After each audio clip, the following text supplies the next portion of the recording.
Para finalizar o Acorda Metrópolis, ainda falando de Copa do Mundo, tem mais uma participação do Robson Morelli, que é o outro integrante do Corneta Metrópolis, trazendo ainda mais informações importantes sobre a seleção brasileira, as seleções que jogaram ontem e as seleções que jogam hoje.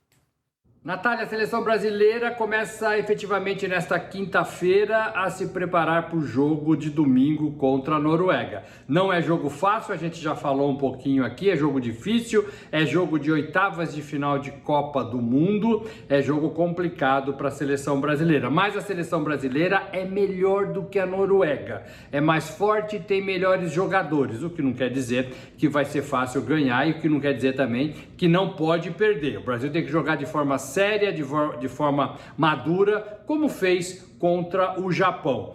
Tem uma vaga aberta na seleção brasileira, todo mundo sabe, o Paquetá, a gente já deu também essa informação, o Paquetá machucou a parte posterior da coxa esquerda na partida contra o Japão, ele ficou até o intervalo, depois ele foi substituído. Nessa quarta-feira, dia de folga dos jogadores, a mulher dele postou algumas fotos dele com a família na casa que a família alugou na cidade de New Jersey, em Morristown, onde está a seleção brasileira, e ele estava com uma proteção na coxa, já fazendo um tratamento. Aqueles choquinhos, tá, para aliviar um pouco a dor e já para tentar fazer o tratamento. Ele não se recupera a tempo para jogar contra a Noruega. Se o Brasil passar, ele ganha aí mais alguns dias de preparação para tentar se colocar em pé. Acho muito difícil, a Copa agora está chegando na sua reta final, oitavas, quartas, semifinal, dia 19 acaba tudo, então ele corre contra o tempo, não acredito que ele se recupere para continuar ajudando a seleção brasileira.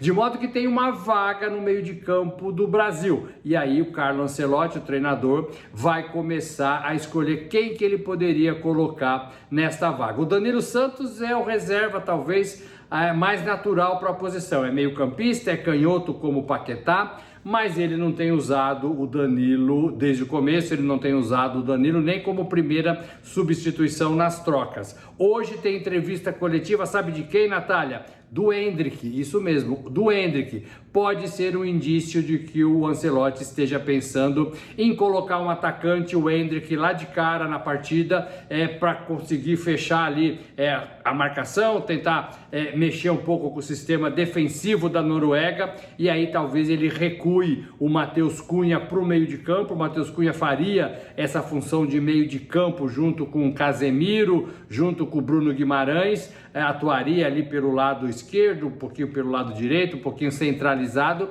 e aí o Endrick jogaria como atacante, camisa 9 na área adversária. Pode ser uma alteração, pode ser a decisão do treinador. Ele tem quinta, ele tem sexta para tomar essa decisão. No sábado já é um treino muito mais leve, tem a entrevista também que ele vai dar no sábado, o Carlo Ancelotti, juntamente com o jogador, que pode ser o capitão, pode ser outro jogador, mas essa possibilidade, ela existe. Ou o Danilo no meio de campo, ou o Endrick no ataque, recuando um pouquinho o Matheus Cunha. Você tem outros jogadores, o Martinelli, que fez gol contra o Japão, entrou bem, pode fazer também essa tarefa, essa função ali pelo lado esquerdo, onde jogava o Paquetá, mas talvez ele não esteja ainda totalmente preparado para isso. Talvez o Endrick esteja com mais gana para jogar, o Matheus Cunha não pode sair do time, a gente já falou disso muito aqui, o Ryan ganhou posição na direita e o Vini está muito bem, obrigado, pelo lado esquerdo. O Vini, que foi muito bem marcado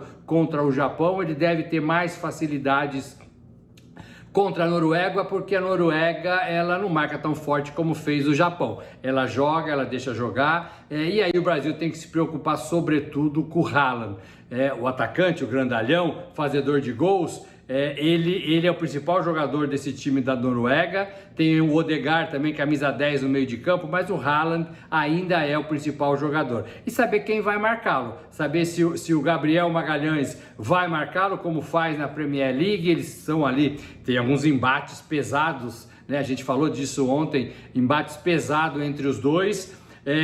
Ou se o Ancelotti vai preparar alguma coisa diferente para marcar esse jogador da Noruega. Talvez destacar o Casemiro para ficar em cima dele, talvez destacar o Bruno Guimarães para ficar em cima dele, ou o próprio Danilo, se entrar, para ficar em cima dele, ou mesmo um dos zagueiros, Marquinhos, o próprio Gabriel, pode ser que tenha uma marcação diferente na seleção brasileira, uma marcação individual. O Ancelotti já fez isso em outras oportunidades, já fez isso quando dirigia o Real Madrid e quando o Real Madrid enfrentava o Manchester City pela Liga dos Campeões, o time inglês, onde joga o Haaland. Então ele sabe exatamente como ele deve marcar esse grandalhão fazedor de gols da Noruega, esse Viking.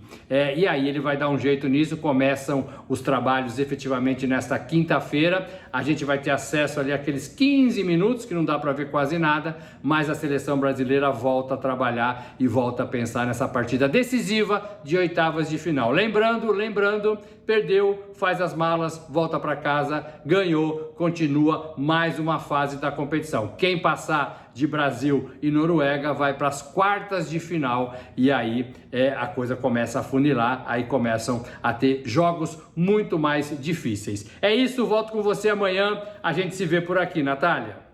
Valeu, Robson Morelli. Ponto final, Acorda Metrópole.